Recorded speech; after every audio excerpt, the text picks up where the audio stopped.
Gusto ko mag-swimming, kaso sobrang dumi ng swimming pool. Wait lang, papalinis ko to. Yang! Yang! Linisin mo na yung swimming pool, mag-swimming na ako. Dali! Dali na.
Madam, okay na sa swimming pool. Ayoko na mag-swimming.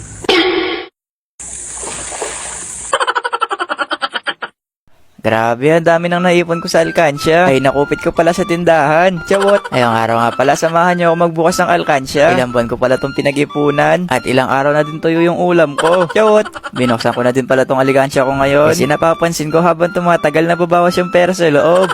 Nagpatulong pala ako kay ate dyan na kaming dalawa magbilang sa mga naipon ko. At ito palang mga naipon ko mga guys. Gagamitin ko to pambili ng aircon sa computer shop. Matagal na din kasi gusto ng mga bata na magka-aircon sa loob. Kaya pinag-ipunan ko talaga to. Yung mga sukli ko pala natatanggap dito ko nilalagay. Minsan kapag may racket ako, yung sobra dito ko rin nilalagay. Pero madalas yung kalahating benta ni mama dito ko nilalagay. Chot! Grabe din, di ako makapaniwala na nakaipon ako ngayon. Naalala ko tuloy ng bata pa ako. Yung alkansya ko yata umaabot lang siya ng 1 week. O kaya 3 days lang. Kasi kapag nagutom na ako, babasagin ko na yon. Tapos 20 lang din yung laman. Nag-umpisa na nga din pala ako magbilang. Si mama talaga malakas yung pang-amoy sa pera. Kaya kahit di namin siya tinatawag ni ate, lumapit siya dito. Tulungan niya na daw kami sa pagbibilang. Baka mali yung pagbibilang namin. Pero kapag nahulaan mo ako magkano to, bibigyan kita ng 20 pesos. Chot! Iniwahiwalay nga namin yung mga papel tsaka yung mga barya. Siyempre para di kayo mahirapan magbilang. Ikaw naman. Pinagsama-sama ko lang nga yung papel dyan tsaka yung barya para makompute ko na din. Yun, naipon ko pala, umabot siyang 48,448. Pero alam ko, mababawasan pa yun. Kasi naman, kanina pa nakatambay si mama dito. Kaya binigyan ko na lang siya ng 5,000 pesos. At limpak-limpak na pa premyo. Chot! Pero pambayad na yun ng kuryente. Heto pala mga natirang barya, panlalaro ko pa sa PisoNet. Kinabukasan na pala to. Order lang ako ng aircon sa tatay ng klase ko. Para sila na mag-install ng aircon dito sa loob. Bago nga nila ilagay, tinanggal na nga muna namin yung ibang gamit na nasa loob. Kailangan kasing tanggalin tong mga to kasi nakaharang. At saka medyo maalikabok. Kaya kailangan talagang tanggalin. Heto na pala yung pinag-ipunan ko. Parang kahapon lang binibilang ko pa yung mga pera. Pero ngayon yung pera ko parang lobo na lumipad. Pero ayos lang yun. Sobrang init din kasi talaga dito sa loob. Kasing ikaw nandito sa loob, para ka rin nasa loob ng oven toaster. Cute! Bago nga siya malagay, sinukatan muna dito sa loob kung saan siya ilalagay. At namasukat na nga siya, meron lang sila nilagay na pang-lock sa aircon. Para ngayon yung magiging support niya para hindi mahulog. Kumuha din pala ng kumot si ate para takpan yung mga libro niya. Kawawa naman daw yung mga libro niya kapag ang alikabukan. Ay, bali na daw ako yung mga alikabukan, wag daw yung mga libro. Na ma-setup na nga yun sa taas. Ilagay na dun yung tubo ng washing machine. Nahihirapan nga kami kung saan ilalagay yung makina ng aircon. Kasi wala na ring space dito sa amin. Kaya dito na lang sa taas ng bubuan nilagay. Habang nilalagay pala dito sa taas, i-install na din sa baba yung AC. At ito na nga yung huli niyang ginawa. Yung magiging saksakan. Sa panonood ko pala ng pag-install ng aircon. Baka sa susunod, ito na yung maging trabaho ko. Chot! At ito nga, tapos na siya. At bago nga umalis yung papa ng classmate ko, pinaalalahanan pa niya ako kada 1 week daw nililinis yung filter. Sabi ko naman sa kanya, wag nang linisin para no filter. Chot! Pero sinabi ko na lang kay ate para siya na yung naglilinis. Saglit lang naman daw tanggalin. At saglit lang din naman ibalik. Yung dati palang aircon dito, pinaplatada ko na dun yung butas para mapantay siya sa pader. At ngayon natuyo na nga siya. Ginawa ko yung gamit na pang pintura. Nagtira talaga ako ng pintura para dito. Yun nga lang, tumigas na yung roller. Pero tinatamad na akong umalis. Kaya kahit matigas na tong roller, ito na rin yung gagamitin ko. Tinamad kasi ako maglinis noon. Kasi sobrang pagod ng pinunturahan ko tong shop. Kaya kahit matigas yung roller, gagamitin ko pa din. Pwede pa naman pala siyang gamitin kahit matigas na. Kaya nga medyo mahirap. Pero kahit papano naraos naman. First coating pa lang to. At mamaya magpapantay din yung kulay niyan. Ayun lang. Bye-bye!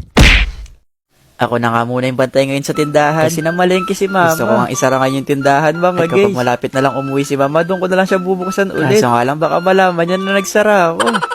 Kapag kasi nandito ka na din sa tindahan, walang tigil na din yung mga bumibili. Katulad nga ngayon, kakaupo ko lang may naghahanap na ng Nissin Butter Coconut. At alam nyo ba mga guys, alam nyo na din siguro to, na kapag may bumibili nga dito sa tindahan, kung ano yung bilhin niya, minsan nyo na din yung tinatry kong kainin dito. Pero kahit pagtitinda lang ako dito mga guys, kapag naranasan mo magtinda ng isang araw, mapapagod ka din talaga. Kaya buti na lang talaga may Nissin Butter Coconut. Yan din kasi talaga yung paborito ko kinakain dito sa tindahan. Bata pa lang din ako, favorite ko na din to. At hindi yung chawot mga guys, kasi sobrang sarap din talaga niya. Habang pinagmamasdan ko nga itong tinapay, naalala ko tuloy nung nag-aaral pa ako. Sa tuwing magre-recess nga kami noon, laging may nakalagay na Nissin Butter Coconut sa may bag ko. At pag uwi ba tunay nakalagay? Shot!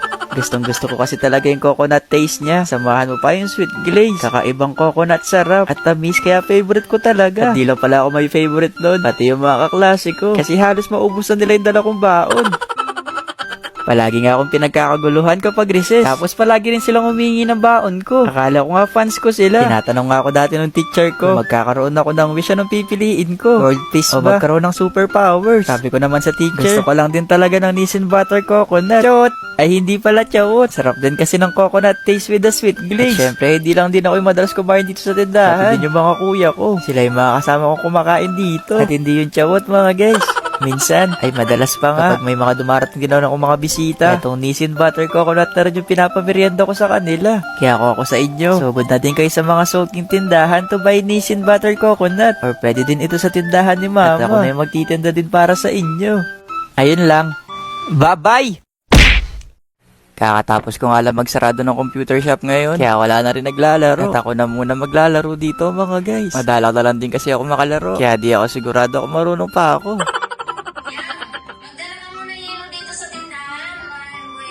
Ano ba yan si mama? Di pa ako nakakaumpisa. Wait lang. Yan! Bilisan mo, may bumibili. Wait lang, dadalhin ko na dyan.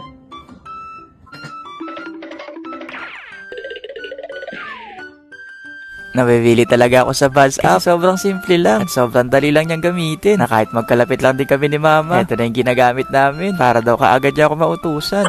Meron din sila ditong voice emojis na sobrang nakakaaliw talaga. Na kahit nakalock yung cellphone ng kausap mo, maririnig talaga yan. Pero kung ayaw nang maistorbo, meron din naman quiet mode. Kaya ano pang hinihintay nyo? I-download nyo na yung Buzz App. At dito na kayo magtelebabad ng jowa mo. Napanigurado ako, may enjoy nyo to. Ayun lang. Bye-bye! Buzz Voice Connects.